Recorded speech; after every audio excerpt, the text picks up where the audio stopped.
Já ouviu aquele ditado, a união faz a força?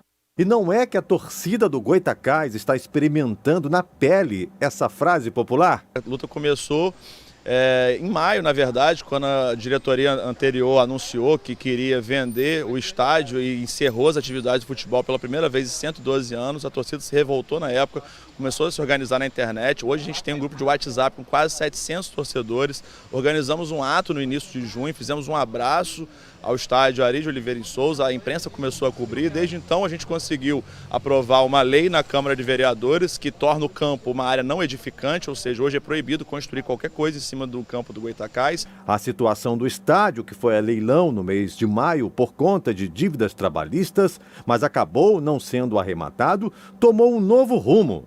Nessa terça-feira, o Conselho de Preservação do Patrimônio Histórico e Cultural de Campos decidiu pelo tombamento do estádio do Clube Goytacás, no norte do estado.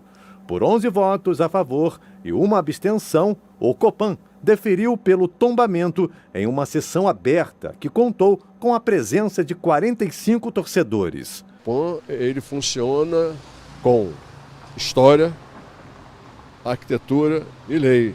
Você tem que, ao lidar com o tombamento, proteção de qualquer imóvel, você tem que ter alguma coisa de arquitetura, de valia, da história de valia, e você só tem direito de fazer um tombamento se você tiver alguma lei por detrás. Se você não tiver nada que ampare essa sua vontade de tombar em função da história da arquitetura, de nada vale. Na reunião do Copan, a gente percebeu que os próprios conselheiros, né, conseguiram compreender bastante o que vários colegas torcedores levaram lá, histórias de vivências deles, pessoais, de infância, e não só isso, os próprios torcedores trazendo a memória ao Copan de que o estádio do Goytacás, e argumentando que o estádio do Goytacás não é tombamento do Goytacás não era só pra gente, é um tombamento representativo para o futebol campista, para a cultura de Campos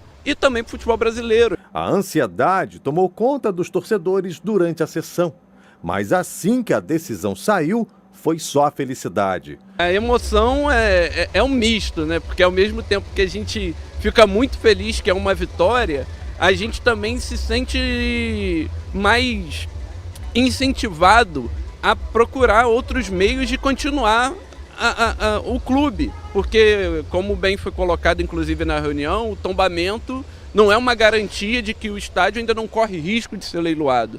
O tombamento é uma garantia desse reconhecimento. Então agora a gente fica mais incentivado a procurar formas de garantir que o estádio continue em posse do Goytacás Futebol Clube e que a gente possa conseguir novos torcedores ou que outros torcedores que se sintam desacreditados com o clube ao longo do tempo possam se reaproximar para que tenha mais gente na garantia do estádio e da volta do futebol. E a união faz a força, que é preciso lutar, né? Que a torcida do Goytacás precisa participar, precisa ajudar o clube financeiramente. O Goytacás somos nós torcedores, e nós vivemos na nossa casa. A nossa casa quase foi destruída esse ano. Se não fosse a mobilização da torcida, esse estádio não estaria de pé hoje. Nós conseguimos salvar o Goytacás, mas precisamos agora reconstruir o Goytacás e precisamos da participação de cada um. Cada um colabora como puder para trazer o Goytacás de volta para o seu lugar, que é o lugar no topo do futebol do estado do Rio de Janeiro. A decisão do tombamento do estádio do Goytacás, Clube Centenário, é mais uma vitória da nova diretoria e também dos torcedores. O próximo desafio é resolver questões judiciais e o retorno das atividades em campo. O Goytacás ele tem muitas dívidas trabalhistas, um levantamento está sendo feito, mas fala-se algo em torno de 5, 6 milhões de reais em dívidas trabalhistas, em torno de 70 processos trabalhistas. Isso é complicado porque qualquer receita que entre em contas oficiais do clube acabam sendo bloqueadas. Então a diretoria ela quer fazer um refinanciamento para pagar essa dívida de forma parcelada, precisa recuperar fontes de receitas, porque o Goytacás tinha sido trancado pela diretoria anterior para vender, né? Quando a nova diretoria assumiu estava tudo fechado, sucateado.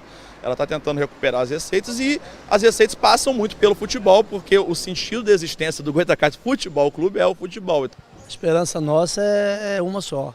Nós voltemos a disputar a terceira divisão, e a torcida do Goytacazes, que é a quinta maior do estádio, volte a ser feliz, a gente na arquibancada, torcendo, vibrando e cada vez mais só alegria.